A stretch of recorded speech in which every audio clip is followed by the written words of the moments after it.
babandi yango partout ezaka te na kini na baka nyonso babandaki yango. Tu vois maintenant, c'est déjà quelque chose quelque chose de bien. Pourquoi je le dis? Dans des émissions, émission critique ma proposer à rater. Moi j'ai critiqué et en même temps j'ai proposé. Et aujourd'hui nous avons service national. Voilà. C'est ça la force d'un bon journaliste. Un journaliste en fan d'acteur dépôt bando critique. Tu as déjà proposé quoi? Et puis l'ogonini déjà et ça la main. OK. N'a joué en bonne note et puis je veux voir qu'est-ce que je peux faire. Le loyo général est venu à l'okoti bakuluna. Ake na bango, ake ko former bango, le loyo bakomi ba agronome, déjà ba agronome.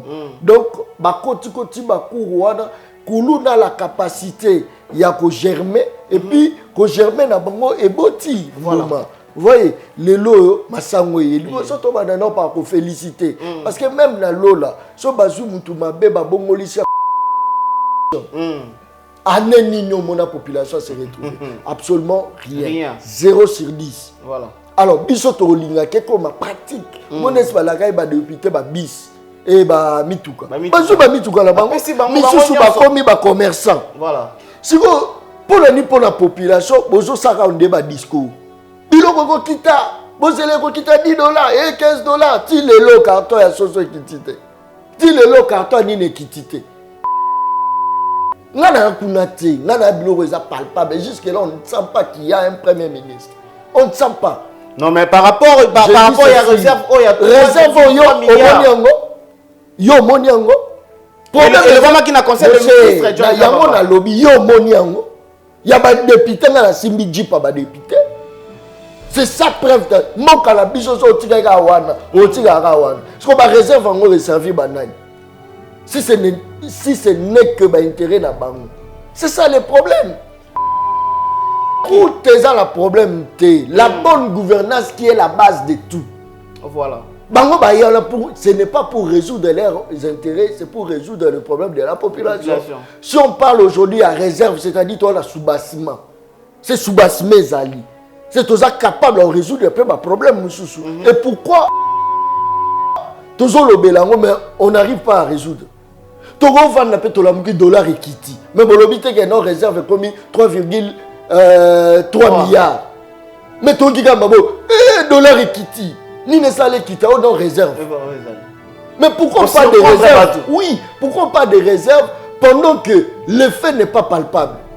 Cabinet de santé nationale puissante chez Dr Cathy Munga. Comment sœur Cathy Munga, nazali naturothérapeute, nazali kosunga bandeko bazali na bokomi ndenge na ndenge au moyen de plantes naturelles. Bandeko bazana ba problème ya ba hémorroïdes interne tout comme externe, infection urinaire, prostate, azoospermie, obota ezalité, rhumatisme, nerf sciatique, gouttes, règles douloureuses, glaucome, vision floue, motupa si intense, sinusite, awa nazana kati ya laboratoire. Awa nde bisika na séchaka ba plante, banzete, ba makasa ya ndenge na ndenge, depo na nga yango yo esika na salaka ba formule na ba solution na nga. Merci na équipe mobimba ya maison chez Cathy, en particulier Joyce Bolala. Tozali bongo na commune ya Ngaliema, quartier Kinsuka Pêcheur, avenue Maïndombe, numéro 99. Référence carrière Kari Grèce. Le biko na bino et sengo na biso. Tala kande toyokanaki bana Congo bozali ko se retrouver mokili mobimba boza kolanda émission na bino grande causerie na kati ya nouvelle tendance télévision mokolo na lelo. Na sepeli mingi koyeba ete boza penza ebele babone na kati ya nouvelle tendance télévision pe belé pe mingi botala ka ba émission na biso maintenant bo s'abonner te. Alors bo profiter attendre na émission na mkona lelo bo s'abonner parce que na kati na chaîne na biso tozali église au milieu du village toyaka bongo ko informer bino ko former bino en même temps toyaka pe ko divertir bino parce que collaboration ya biso na bino ezali malamu ça prouve na lolenge nini bo commentaka lolenge nini bo chaka ba commentaire na ba émission na bino pe lolenge nini bobengaka biso lolenge nini botindaka ba question na bino poto ya na ba invité oyo biso to yambaka mukolo na lelo tozali bongo na moko pe ya bapandisango ya mboka Congo oyo na ye to ko beta lisolo penza mingi ya makambo zali koleka na kati na Congo ezali ko permettre na baimbo kanyoso bazali mbongo na mbukili ya poto na mukili mobimba ba comprendre le lenge nini Congo mboka na bango zali ko évoluer le lenge nous zali ko kende eyambo na yebisa bino nani tozali na ye lelo ko partager soit ko pesa éclaircissement ko pesa éclairage na makambo zali ko leka na Congo na zali bon ko tanga juste moi ba grande ligne ya ba actualité soit ya ba makambo oyo to ko beta liso na mkona lelo déjà pour commencer to mona ki ba mama na bana ya quand basi ya ba soda liboso ya mokondi Félix Tshisekedi to mona ki ba masango alors masango yango ezali kaka pona basi ya ba soldat na bana ba soldat eza pona ba Congo musu ezali pona ba Kongomani musu te wana ezali likambo liboso to kobeta liso likambo ya bibale to moni bongo babengi yango prorogation pour la 8e fois les temps de siège Rose Mutombo la ministre de la justice maman ministre de la justice a sengi lisusu pour la 8e fois prorogation na étant de siège parce que kimia na nekoti kaka na est ya mboka te alors wana ezali ba makambo oyo tokobeta lisolo mokolo na lelo na moko ya bapandisango ya mboka Congo azali invité na biso mokolo na lelo retrait ya ba MONUSCO pour bientôt falaki déjà bakende parce que Kongomani nyonso mwana Congo so komi na posa ete bayi MONUSCO bakende déjà bakende ezali souhait à tout le monde rentrée parlementaire Christophe Mbosso, la loi Tiani appelée Congolité n'est pas une priorité. Domoni, bango bazonga ki déjà pour nakoye ba ndenge ni ko kilamibe ko balobi loi Tiani wana ezali priorité te donc bako tala yango te makambo wana ba meki un peu ko sauter pas joana. Réserve de change au cours des conseils de ministres tenus au Vision Conférence vendredi 17 septembre. Le président, présidé par le président de la République démocratique du Congo, Félix Antoine Tshisekedi, le pays atteint une réserve de plus de 3 mois d'importance, 3,3 milliards de dollars, annonce la gouverneure de la Banque centrale du Congo, BCC en sigle, Malangu Kabedi Mbouyi. Yazali, ministre de la Banque centrale, où il a informé Bisso que réserve d'échange et Sali Penza Malam 3,3 milliards de dollars. Où Yazali Bongo pour la réserve ya Bakongomani Nyonso. Après la marche du 15 septembre, reprimée par la police nationale, la coalition Lamouka a de nouveau saisi le gouverneur de la ville Jantini Ngobila pour sa nouvelle marche prévue ce 29 septembre. Voilà. Wanezali masolo tozali kobeta mkona lelo. Merci na équipe bazali ko accompagner Jordan Panzo azali ko réaliser mission, Gédéon Loa osima ya ba caméra nyonso. Bongo bozali komona biso bisika nyonso ndenge tozali kobema kitoko. Kombo na ye John Kabamba mwana ya Congo a présentaka émission Le Peuple Parle. Na ye ndi tozali kobeta masolo na mokolo na lelo. John Kabamba mwana Congo mbote. Mbote mwana Congo Dona Konde de la presse mbote na ba landi nyonso ya émission o et puis chaîne c'est une très grande chaîne. Merci. Na Lobarango, c'est une chaîne qui fait la fierté parce que les lots va chaîne na biso et le roi malonga oza ko attirer eza penza te na mona pesi balandi nyonso mbote. Merci beaucoup John Kabamba biso peto pesi merci na lolenge oyanoli na invitation na biso na mukolo ya lelo lisusu parce que yo osalaka wana toujours pona kopesa éclairage na bakongomani nyonso. Voilà. Tobeta lisolo ya ba masangu tomoni masangu mukolo bazali ko sala tobenga yango inauguration voire même président de la République azalaki wana. Et moi particularité moko tomoni c'est comme si ezali kaka pona basi na bana ya ba soldat. Lisolo ya ba masangu John Kabamba. Eza ndenge nini bandeko na biso bakendaka nyama makasi ba produire nini pe basali nini. Très bien, je crois que Tobanda Lisolo ngona yo to baganga ba bio asa mutadi alelo. Asa bon non, je l'ai jamais fait. Si à ma qualité d'un journaliste nati na yambi presque ba grand nyonso. Ndenge nini pona loko na okoma dialelo na kumisa muto entre un militaire et un homme politique nana kaba mbongo. Et vous allez voir que c'est un homme politique par rapport à un militaire. Parce que c'est un militaire à la discipline. La discipline, il y a un militaire à Obi, sans pour autant, à mon avis vraiment que réellement l'apport de cette personne. Là, la bande, nous a la service national parce que je me suis dit, j'étais en train de beaucoup, parce que j'étais en train de plaider pour la bande de la mission Bakuluna. Parce que si vous allez Kuluna, tout ça m'a bé, loi moko tezo ko interdit ya muto asali mabe baboto la nationalité. Voilà. Je comprends. Alors bango pe ba congolais. Cause na bango za pe noble selon ngai. Bando la misa les athées, c'est vrai toujours dénoncer bokanga bakuluna, mais là où j'avais trouvé que c'était mal, bazu ba ba kena mona ngenga ba kena buluo, ba kenda bazonga te. Alors, na kende pe kozala pe na place na bango na baboti na bango.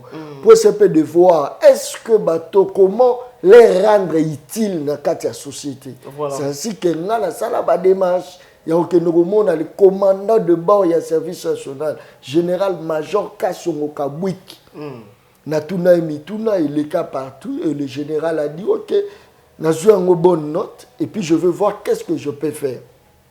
Le général est venu à l'Okoti Bakuluna. Ake na bango. Ake ko formé bango le loyo ba komi ba agronome déjà ba agronome donc ba koti ba kuruana kuluna la capacité ya ko germer et puis ko germer na bango eboti voilà. Vous voyez, les lots, masango yeli, surtout maintenant pas qu'on féliciter, parce que même na lola, so bazu mutu mabe ba bongolisi akomi mutu malamu, fête ezalaka na lola. Et bon kaka awa, mutu azalaki kuluna, akomi agent ya développement. Mon cher, c'est d'abord une action à féliciter, parce que le Congo souffre un problème sérieux, c'est un problème de main d'œuvre. Tout le monde est comme un politicien. Voilà. Tout le monde est comme un beau. Tout le monde est comme un beau. C'est chose grave. Oyo bate belé babane ko monango alay ni boy. Mais les autres au monde que non. Le Congo qui souffrait d'un problème de main d'œuvre et le problème d'insécurité. Aujourd'hui, le problème d'insécurité est résolu et le problème de main d'œuvre est résolu. Par une seule personne qui s'appelle général-major Kassongo Kabwik. Et aujourd'hui, nous avons le dialogue de l'Azate. Vous changez ce que vous avez dit, et ça rapporte Bassi, Bambana Basoda. Non, c'est faux, c'est faux. Mais, voilà. Nous avons lancé coup d'envoi dans le côté. Et vous avez dit que cité. Mais ce que l'eau est tikali. Et ça au moins 20 tonnes. 20 tonnes ont servi. Kinshasa Mobimati. Bazozo mususu zo utala na Lovo na Congo central na muzokota mususu utala susu mujima ezokota to comme au moins na 100 tonnes ya maïs. Voilà. O sala ke eliesi bakino nyonso na motikali to keyi ko pesa ngona Congo Brazza. Eza leso to ngito pesa même na ba pays limitrophes na biso. Ma Congolais sali makambo eko sala ma récemment ou bien makambo eko sala na mikolo ko yaka. Non, mikolo yo. Okay. E mikolo masango 20 tonnes ezali. Oza réservé pour l'olier sa bakinois. Mais ça moukié par rapport à la quantité à bakinois. Voilà pourquoi le général a jugé bon. Trop bandama ni vente la ngote pendant que réserve les amoukiés. Moi, la réserve d'échange. Voilà. Oui, tu as touché réserve. D'où il faut y a et coquille 100 tonnes. Il y a ma sango. Babandi siko. Dis-moi, na quand kuna na quand déjà distribution nango banda. Et banda déjà ils ont été comme. Voilà. Malembe ezali bongo donc pour ça na biso ezali que comme bande ko na biso bazala ki inutile. Lelo ba comme utile bani balesa biso. Balesa ka couche moko te mais so balesa Congo mobimba. Et que ça lit comme moi, madame, mon Congo John Kabamba. Voilà, parlons maintenant. Non, attention, tant ma bandit déjà, ma vente, ma bandit en partout. Ils ont gâté la kin. Na baka nyonso, babanda kiango. Tu vois maintenant, c'est déjà quelque chose de quelque chose de bien. Pourquoi je le dis? Dans des émissions, émission critique ma proposé. Moi j'ai critiqué et en même temps j'ai proposé. Et aujourd'hui nous avons service national. Voilà. C'est ça la force d'un bon journaliste. Un journaliste en fan d'acteur des pots bando critique. Tu as déjà proposé quoi? Et puis l'ogonini déjà et ça la main. Voilà, John Kabamba, merci. Tu peux aller solo maintenant il y a réserve d'échange. Tout ça tout ça qui rapporte mon corps était en 2018 réserve d'échange des Alaki. Il y a 6 millions, pardon, 600 millions, 800 millions, il y a 1 milliard. Alors, si les lots money, gouvernement warrior, il y a ça malukonde oyo lelo dans un mois ba koki na ko garder au moins 3,3 milliards na un mois. est-ce que déjà tout le gouvernement ça malukonde déjà basa dans les bancs ou bien basali ko milukana lukana kaka pe impact nini ekozala na yango et pas ya mama o azali côté kangu banane comme ça côté ka mai na bonto discours te so ezali iyo voilà mais faisant palpable na terrain nde ngala lobela ngaliti na ngala loba so lelo population a trouvé gain de cause na ye. Je ne vois pas comment on continue l'itilangai. L'itilangai, ça va être la souveraineté de la population. Que non, tout ce que la population demande est prescrit dans la Constitution. Voilà. Et ça, que non, va mettre en application point barre makamosili. Problème, c'est que ça va parce que baloba, un bateau de pêche au monde un bateau. Baloba, baganga, balobi année d'action. Année nino mon population se retrouve absolument rien. 0 sur 10. Voilà. Alors biso to linga ke comme pratique mon esbala kai ba député ba bis et ba mituka ba mituka la bango misusu ba komi ba commerçant. Voilà. Si ko pour la population bozo saka onde ba discours biloko ko kita bozele ko kita $10 et $15 ti lelo carton ya soso kitite ti lelo carton ni ne kitite. Ngana kunate, ngana biloko eza palpable. Jusque là, on ne sent pas qu'il y a un premier ministre. On ne sent pas. Non, mais par rapport à la réserve, il y a réserve, yo moniango. Le moment qui n'a conseillé le ministre, il y a mon lobby, yo moniango. Il y a des députés, il y a simbi jipa ba député. C'est ça preuve. Mon calabiso so tiga wana, o tiga wana. Ce qu'on va réserve en réserver banane. Si ce n'est que l'intérêt na bango. C'est ça le problème. Moi, je ne suis pas là-bas. On a posé comme palpable. Quelle est l'importance de la réserve? Et ça, il y a aussi l'économie à Katia Mboka. Il y a aussi le dollar, la monnaie na biso, et ça la colonisé par la monnaie étrangère. Voilà. C'est ça. Mais sur le terrain, monnaie ça l'icolo. Monnaie à l'icolo comme 20 000, 300. Mais quand même, Balobi, réserve, on est allé pourquoi tu parler là quand même? Non, pourquoi tu parler là quand même? Non, il faut te parler. But, il y a gouvernement. Discours na bango zaki nini. Objectif à discours na bango zaki nini.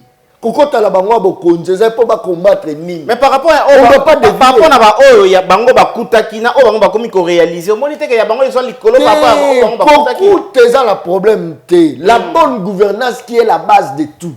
Voilà. Bango ba ce n'est pas pour résoudre leurs intérêts, c'est pour résoudre le problème de la population. Si on parle aujourd'hui à réserve, c'est-à-dire toi la sous-bassement. C'est sous-bassement Zali. C'est tout ça capable de résoudre un peu ma problème. Et pourquoi toujours le bélango mais on n'arrive pas à résoudre.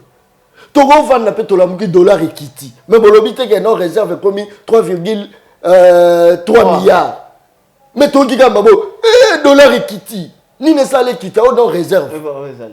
Mais pourquoi pas de réserve? Oui, pourquoi pas de réserve pendant que l'effet n'est pas palpable? Merci beaucoup. Il y a proposé ma proposition John Kabamba. Un journaliste, il faut aussi savoir à proposer et non pas seulement. Il y a que ça l'a toujours comme casse n'a critiquer. Parlons maintenant il y a Congolité, loi Tiani. Tout le monde est rentré parlementaire. Président et Assemblée nationale à lobby, il y a une priorité, c'est-à-dire, les Gonabiso Tiani, na député Ntingi Pouloulou, bango makamouana penza en tout cas, baché bango à l'écart. Est-ce que vous se rappelez l'issue de Michel tout ça là? Vous se rappelez na bala penza boy. Voilà. Batu tout ça émission mais bunda par rapport à makambo to lobby. Exactement. Na loba nini. Le moment est très mal posé. Le Congo n'a pas besoin de ça.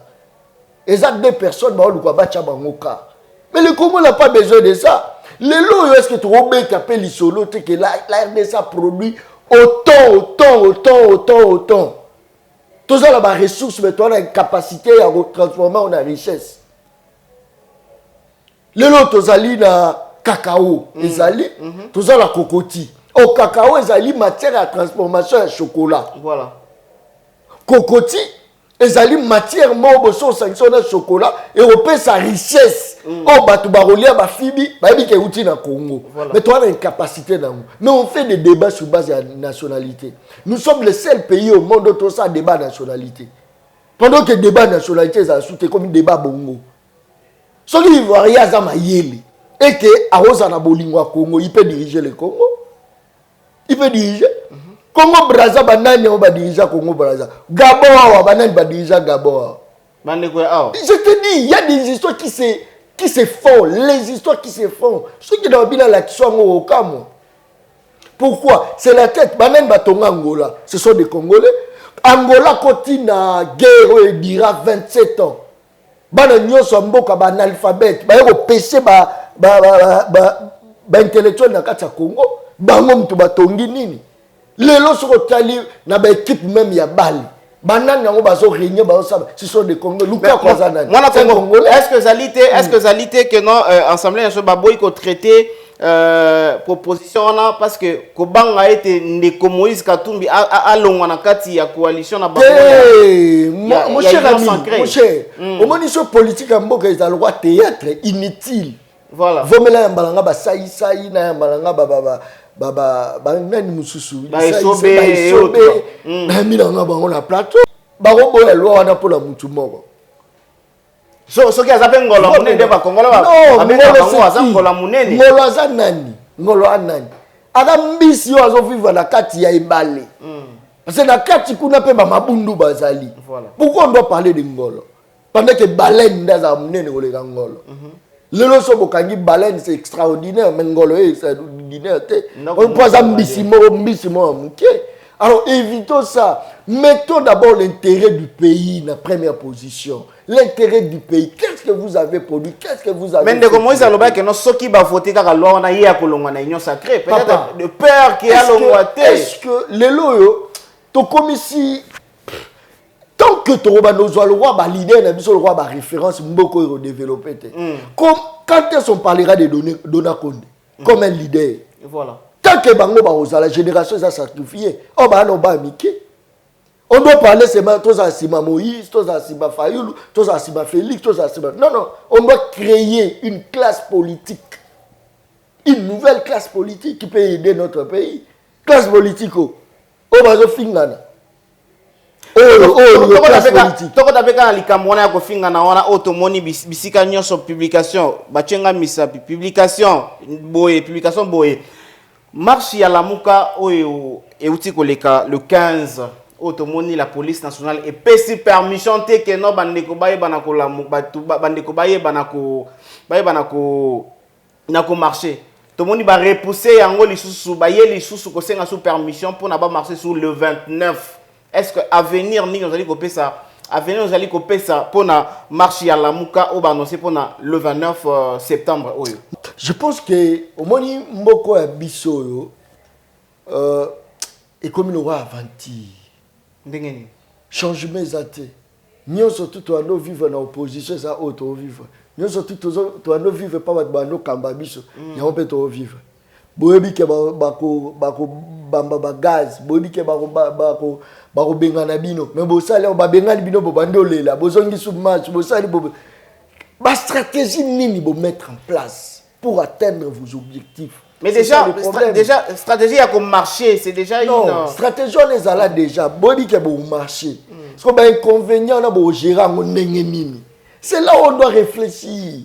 Au moins na Tunisie pour président on a kende et c'est là qu'un commerçant à Mitumbi pensa pour tracasser les cas da Wenze. Voilà. À Mitumbi et c'est là que révolution président accueilli. Marche, la finalité c'est quoi? Dialogue, partage de pouvoir, mais ce que nous nous demandons actuellement, est-ce que nos leaders politiques nous aiment? Ceux qui dirigent et ceux qui sont à l'opposition. Marcher à ma bête. Ils ont ma bête, c'est vrai. Mais c'est pour quelle finalité? Qu'est-ce que nous allons gagner, nous le peuple congolais, tout en marchant? C'est ça le problème. Mais John Kaba maman la Congo déjà marche oyo le 15 oyo déjà ba makambu oyo balobi uti na munoko ya Fayulu ya bololé azali ko traiter yango na ba policier mboka na biso un leader comme Martin Fayulu des propos ainsi. C'est ça la classe politique congolaise. Bango tout bandemo yo kate politicien bunda na plateau akoma benga maître pas bêti mon les politiciens. Président Moka pour bunda. O éviter que no ba finga na ba plateau. Yo yebi ngote. Ya sikani. Tibo qui ba élève ba bini a ba nzema mabe ba sali ba fille. Surtout makambo wana ba élève. C'est parce que balandi ba vidéo ya sikalisu sur lelo na téléphone ngai. C'est parce que balandi ba artiste musicien. Ba leader na bang, ba leader na biso ba bini sa ba bana na biso nene. Ba leader na biso ba yemba nini na banzemu na bang. Et bon ba politicien te ba musicien ba politicien. Yo surtout tozo sala. Ba leader nde ba bomi biso. No leader. Toza ba leader a malonga te. Batu nyonso wana bakufa kala bana na bango batindi bango batanga libanda mboka babomi éducation bana na bango mo batindi bango na ba place bien mais bazo sacrifier bana batu yo bi combien de bango nyonso bazo milimo na bango mabe bakote pa bana na biso mike wana yo bi combien mwana na yo protéger mozuka mwana bato lali na yo tie milimo na yo yenda garder la ka milimo tu sais combien pour te dire que pitié pour le leader congolais. Pendant que les autres ont réfléchi comment bâtir leur pays. Mais ils ont réfléchi comment nuire mon propre frère congolais. Donc, opposition organisée marche. Bido bo bulega au monde yo zoka moko bete ngono. Musu sa oboni. Musu pazo na mutema mabe bien que ba o bazo ça bien mais ba yezo même on a sens mabe. C'est ça le Congo. Le Congo ne changera pas tant que tu as là, si ma bateau, ça va référence pour la bisoté. C'est ça les Congo. Voilà. Mais Congo, John Kabamba, pourquoi à chaque fois, ceux qui marchent les alliés, Yonanga Moussa, tout ça là, comme journaliste, surtout au bito qui ne couvrir événement, on a toujours des victimes. Preuve pour marcher à la mouka, n'est-ce pas moni va maltraiter, les journalistes et pas les policiers. Boni ko droit yango ya biso ya kosala musala ezali kaka toujours na liberté. Non, un leader doit savoir se protéger. N'est-ce pas John Kabamba et ngambe na journaliste. Ya gaya mpenzaka boui. Allez na keka la manifestation moteur. Na otinda ba cameraman na ngaba ya po. Gaya akende. Non. Mais yo cameraman qui akende ko kufa. Non, c'est-à-dire non, autant qu'il combat journaliste. Voilà. Natindi cameraman.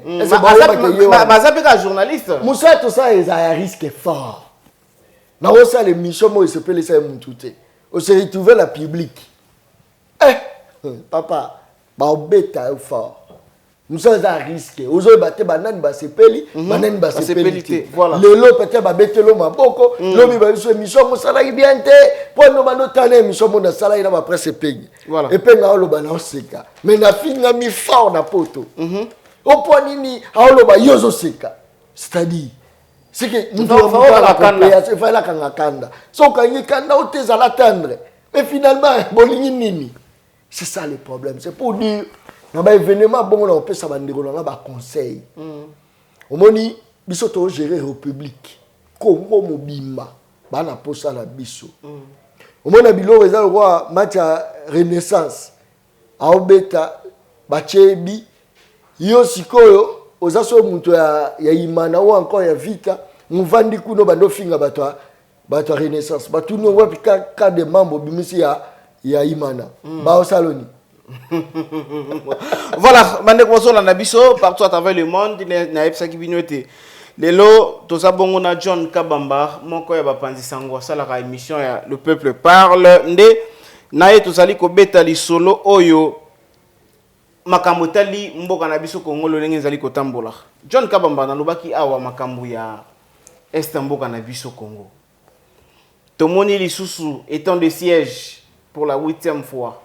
Madame la ministre Zali Kosenga. C'est-à-dire que peuple, population, kuna ya est ya mboka na biso tisi kwa zalika kokufa, zalika kolala nzala, zalika kokima mboka na ye jusqu'à quand John Kabamba. S'il faudra que proposer, yom to proposaka. Qu'est-ce qu'il faut faire pour que nos kima ekota na est? Voilà, moi na Congo. Je pense que mboko yiki zali. Toza na MONUSCO. En dehors MONUSCO bobakisi ba soda ya Kenya. En dehors, il y a MONUSCO, il y a soldats, il y a américains. Or, dans le MONUSCO, et ça ensemble, les américains peuvent être donc, c'est-à-dire MONUSCO, les soldats, MONUSCO, les fouta à Bango. Après, si vous avez les américains, les fouta à Bango. Que voulais-je vous? Depuis que vous avez solution ni ne doit mis, beaucoup de gens avanti. Yo qui te que mongo est destiné pour na bato état de droit ba détourner comme. Oka quand bato état de siège ba détourner comme. Oka quand oyo ça bien on avanti. Et là malonga ati. Mais avanti pendant que yo mona ngo aventure mais ba konzi ya mboka bazali toujours na ko continuer na ko na ko tika ka yango sala makaka. On doit chercher du sérieux dans ce qu'on fait. On doit chercher du sérieux. Pour la balle, vous avez sa motivation à $15,000.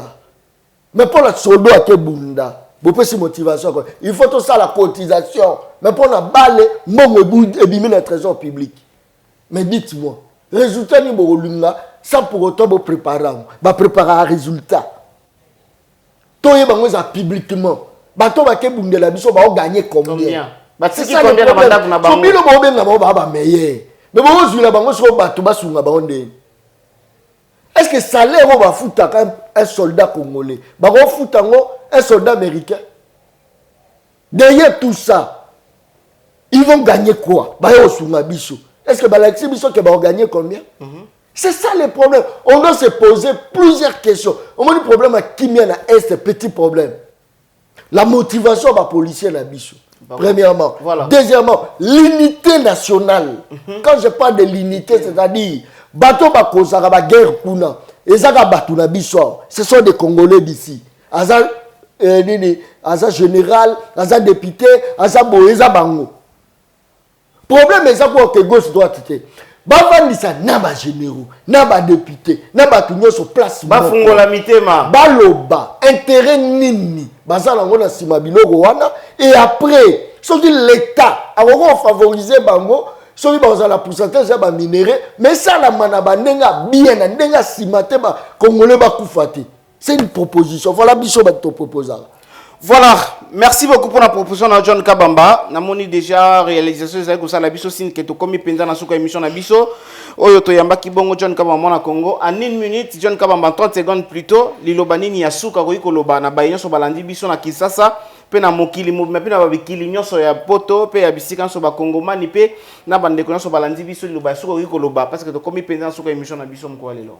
Très bien, je pense que non liloba nanga suka ezali congolais fongola misu. Ozola nanga na poto Belgique ya mboka na yote, États-Unis ya mboka na yote. Partout va na mboka na yoza Congo. Congo mabele na yo. Tunga Congo te na kosala ka ba vidéo ya kofinga. Te to reconstruire angwa. Ndambo yo ko cha yango nde sunga Congo. Na John Kabamba na sala ba émission. Lelo émission lobeli service national de Tombouami. Lelo émission so loba de peur que mboka na biso se retrouver. Tu peux le faire ici. Osala pe bilanga na yo awa osali pe ezibamisi awa oliesi pe batu opo ko yawa osali pe ofelina na yo izini ya mapa osali pe izini ya mapa po nini te ya mai RDC ça na ba mai ça na ba rivière ba lac ba nini mazai na azana izine ya ko raffiner mai te ne ba india ba sala kango na ba bouteille RDC ko somba kande ya ba indien. Tu peux venir t'investir dans ton propre pays. Mais pourquoi Mboka na biso toza na une capacité totale de redonner le meilleur de nous-mêmes pour que ce pays soit transformé? Pourquoi? Voilà. C'est ça le problème. Congo za biso nyonso. Donnons le meilleur de nous. Biso moko. Ozelate chinois au Bongusela au Congo. Ozelate en américain Bongusela au Congo. Ozelate en français. Congo ko bongaka pa ba congolais bango quand bazu conscience c'est ça. Voilà, merci beaucoup John Kabamba. Awande Tochie, vraiment point final la émission mkona lelo. Na yebike bozala ki penza ebele ya kolanda biso. Merci na équipe ou accompagné kinga, merci na réalisation. Il y a Jordan Panzo également, merci aussi na prise de vue, il y a Gédéon Loa qui était derrière toutes les caméras également. Merci na abonné dans notre nouvelle tendance télévision. Merci na baye oh non beaucoup mi abonné, beau s'abonner et très surtout n'oubliez pas de partager nos vidéos et de la regarder du début à la fin. Quant à moi, je vous dis au revoir, à la prochaine.